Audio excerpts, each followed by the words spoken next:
Hello everyone, welcome back to my YouTube channel. आज के new video में आप सब लोगों का स्वागत है। तो चलिए देखिए इसमें क्या बता रखा है।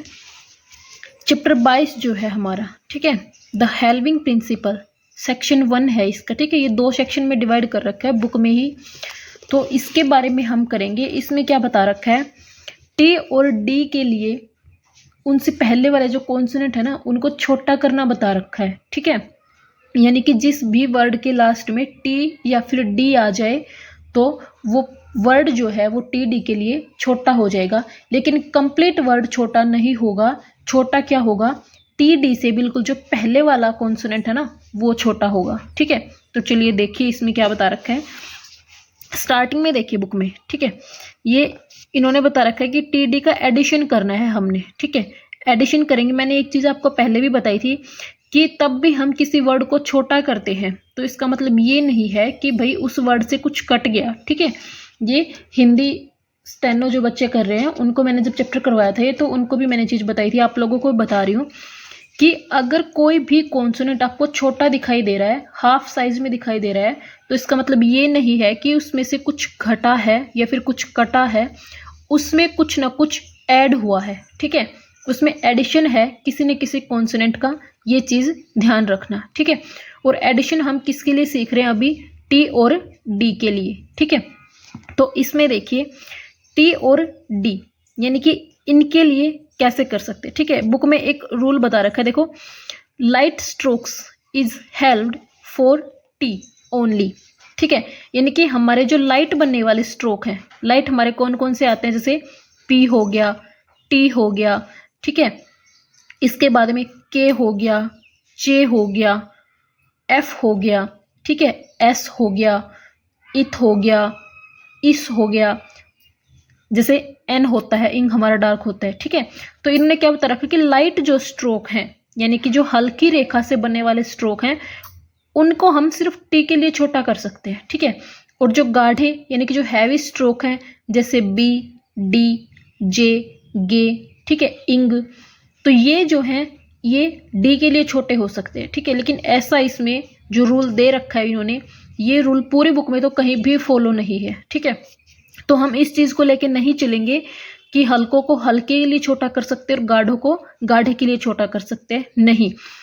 टी से पहले कोई भी वर्ड आए, चाहे वो हल्का बने चाहे गाढ़ा बने, हम दोनों के लिए छोटा करेंगे, ठीक है। डी, डी के पहले भी दोनों में से चाहे हल्का कॉन्सोनेंट आए चाहे गाढ़ा कॉन्सोनेंट आए, हम दोनों को छोटा करेंगे डी के लिए भी, ठीक है। क्योंकि अभी यहाँ देखिए रैबिट, तो टी से पहले क्या आया है हमारा, बी आया है, ठीक है। टी से पहले क्या दे रखा है, बी।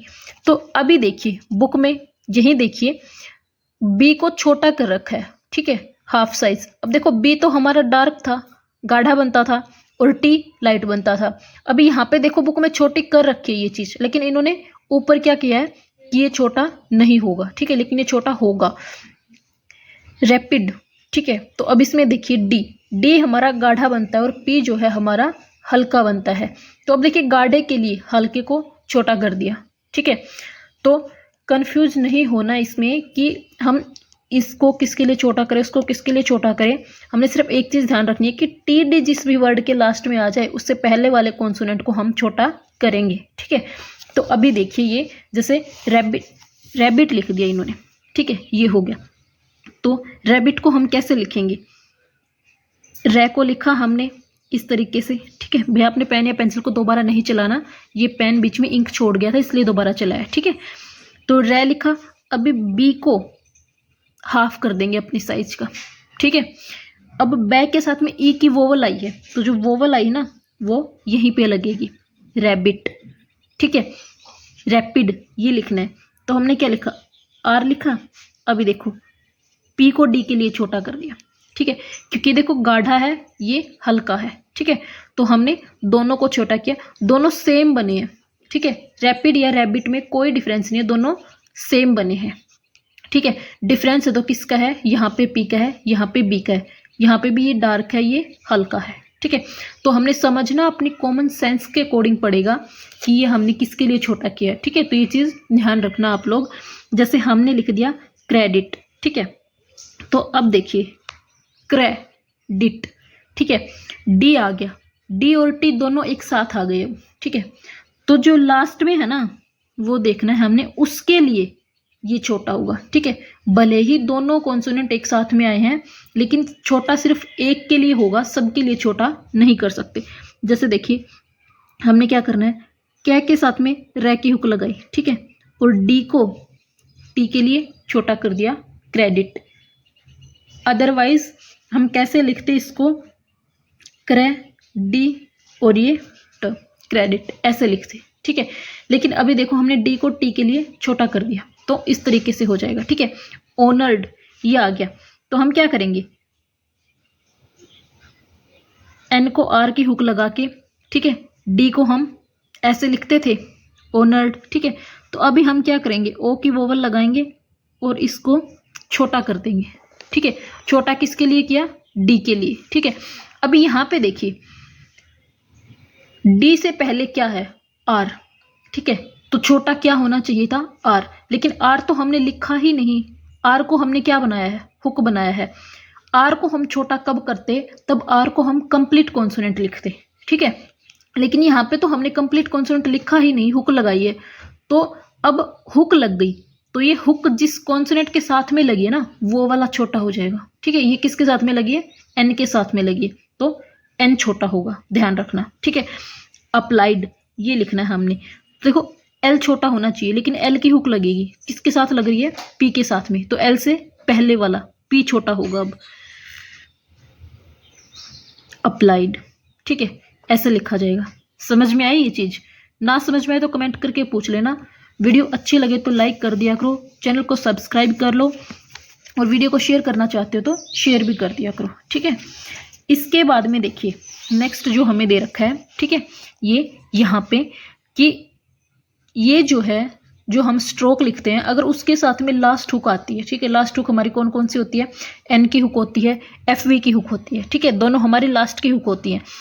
अगर लास्ट की हुक आती है या फिर कोई डिफ्टोंग्स आता है, ठीक है, डिफ्टोंग्स अगर कोई आता है तो क्या हम टीडी के लिए छोटा कर सकते हैं, तो कर सकते हैं टीडी के लिए वहां पे भी छोटा। ठीक है, तो इसमें देखिए जैसे हमने लिख दिया 10, ठीक है, ये हो गया, तो टे के साथ में देखो एन की हुक आ गई 10।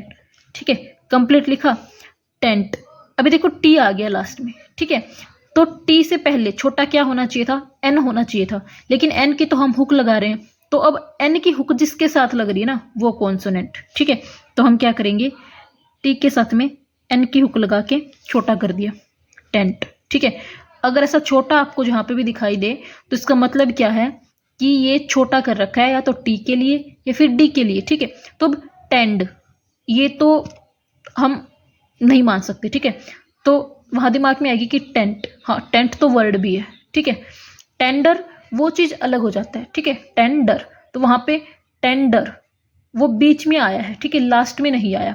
तो अगर हम टेंडर वहां पे डी को छोटा कर भी रहे हैं, 10 को डी के लिए, तो फिर आर तो लिखा जाएगा ना, तो वो कॉमन सेंस है वहां पे कि टेंडर, हाँ अब ये टेंडर हो सकता है। ठीक है, लेकिन ओनली टेंड ये तो नहीं हो सकता। ठीक है, तो ध्यान रखना इस चीज का।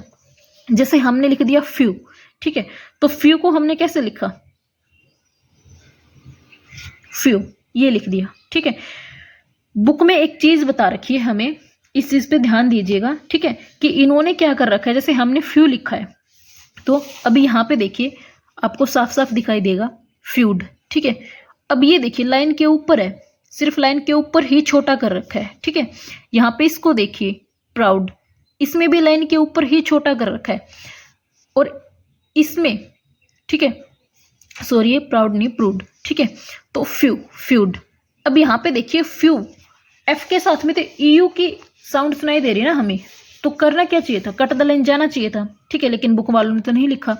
क्यों, क्योंकि इनके अकॉर्डिंग क्या कर रखा है इन्होंने कि ऐसा वर्ड जिसके साथ में थर्ड प्लेस की साउंड आए, ठीक है, अगर उसको हम छोटा कर रहे हैं तो वो लाइन पे ही छोटा होगा, लाइन काट के नहीं। ठीक है, लेकिन वो कंफ्यूज करने वाली चीज वहां पे हो सकती है, तो हम क्या करेंगे, इन्होंने तो क्या कर दिया, फ्यूड के लिए सिर्फ यहां तक का एफ ले दिया। ठीक है, यानी एफ को आधा कर दिया।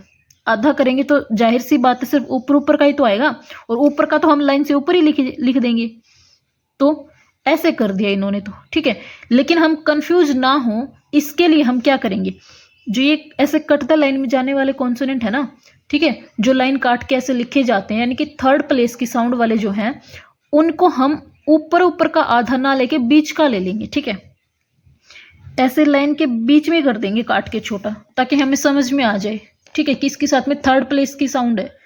मे बी अगर आप कौन डिक्टेशन लिख रहे हो और आप स्पीड से लिख रहे हो उसको, ठीक है, तो उसमें क्या होगा, आप लिख दोगे उसको, आपने ये वाला रूल ध्यान रख लिया, लेकिन पढ़ते हुए हो सकता है कि आपको समझ ना आए कि हमने क्या लिखा है, कि इसमें कौन से प्लेस की साउंड लगाई है हमने। तो हम अगर ऐसे लिखेंगे तो हमें डायरेक्ट देखते ही पता लग जाएगा कि थर्ड प्लेस है, तो ये आपको आसानी रहेगी, तो आप ऐसे कर सकते हो, ठीक है। देखो स्टेनो हर टीचर का तरीका अलग अलग होता है, ठीक है, कि वो अलग अलग तरीके से पढ़ाता है, हर कोई अपने को ही बेस्ट बताता है, ठीक है, कि भी मेरा बेस्ट है, मेरा बेस्ट है, मैं पढ़ा रहा हूँ, वो तरीका बेस्ट है, ऐसे करना चाहिए, ऐसे करना चाहिए, ठीक है। लेकिन मेन मोटिव हमारा ये नहीं है कि हाँ वो टीचर ये कह रहा है, ये टीचर ये कह रहा है, तो हम कौन से किस पे जाए। भाई मेन मोटिव हमारा ये भी है कि जो हम लिख रहे हैं वो कम से कम हमें तो आए समझ में।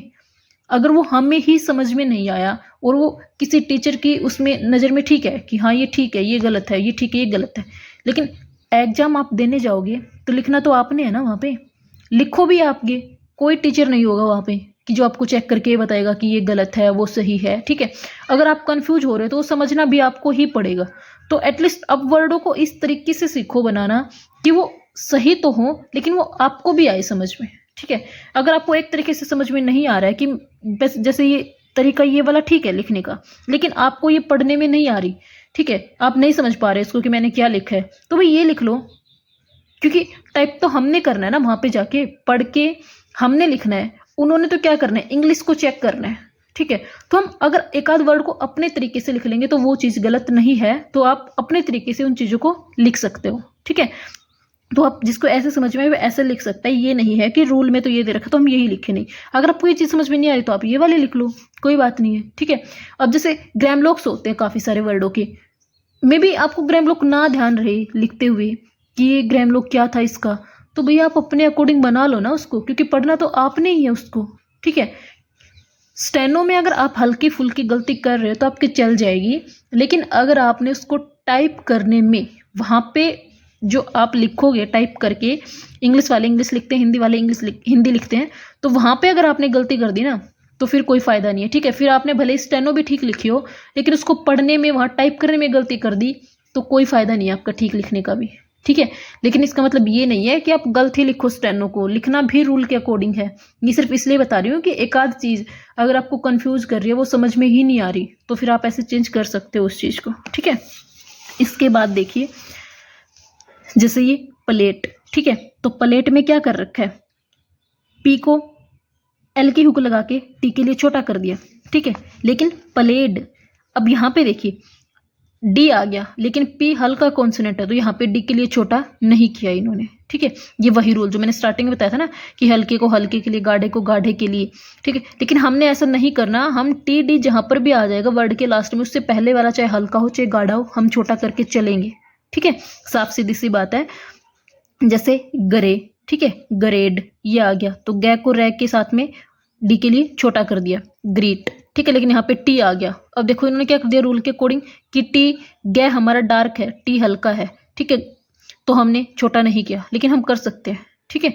अब ग्रेड या फिर ग्रेट आ जाता जैसे, ठीक है, तो वो भी तो ग्रेड के जैसे लिखा जाता ना, ग्रेट भी, तो ये हो सकता है कि भाई पढ़ने में दिक्कत आए आपको, ठीक है, लेकिन अगर आप कॉमन सेंस का यूज करोगे तो वो समझ में आ जाएगी। ऐसी भी बात नहीं है कि समझ में नहीं आएगी, ठीक है, क्योंकि जहाँ पे सेंटेंस में आपका ग्रेट फिट बैठ रहा है वर्ड, वहाँ पे ग्रेड तो नहीं हो सकता। ये तो हम पढ़ के भी तो आइडिया लगा सकते हैं ना कि यहाँ पे वर्ड ग्रेट आना चाहिए, ग्रेड आना चाहिए, ठीक है। तो इन चीज़ों का ध्यान रखना, आप छोटा कर सकते हो, ठीक है।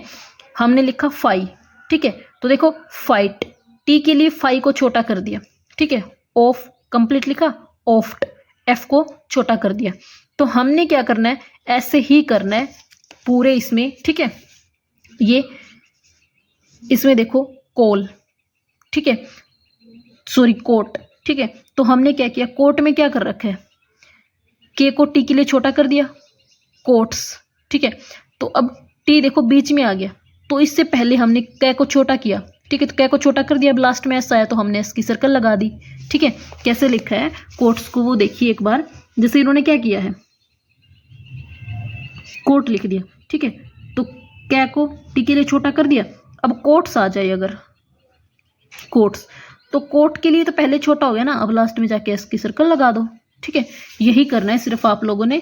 ठीक है, इसके बाद में यहाँ से हम ये आगे का जो पोर्शन है इसको नेक्स्ट वीडियो में कंप्लीट करेंगे, क्योंकि अभी वीडियो काफ़ी लंबी हो जाएगी और इसको पढ़ने में आपको मज़ा भी नहीं आएगा। ठीक है, तो हम 2 पार्ट में डिवाइड करके इसको कंप्लीट करेंगे। ये हाफ चैप्टर जो बच गया और इसके जो ग्राम लॉक्स हैं, ठीक है, ये हम नेक्स्ट वीडियो में कंप्लीट करेंगे। तब तक के लिए इसको अच्छे से कीजिए। इसके जो वर्ड हैं इनको करके देखिए, ना समझ में आए तो कमेंट करके पूछ लीजिएगा। ये जो एक्सरसाइज है इसकी स्टार्टिंग की 2 लाइन करके देखनी है आपने, इसकी भी स्टार्टिंग की 2 लाइन करके देखनी है। ठीक है, बल्कि 3-3 करके देख लेना, यहाँ तक तो आपका हो ही चुका है। 3-3 कर लेना दोनों में। अगर कुछ ना समझ में आए तो कमेंट करके पूछ लेना। वीडियो अच्छी लगे तो लाइक करना, चैनल को सब्सक्राइब करना, वीडियो को शेयर करना। मिलते हैं न्यू वीडियो में, तब तक के लिए all the best, thank you.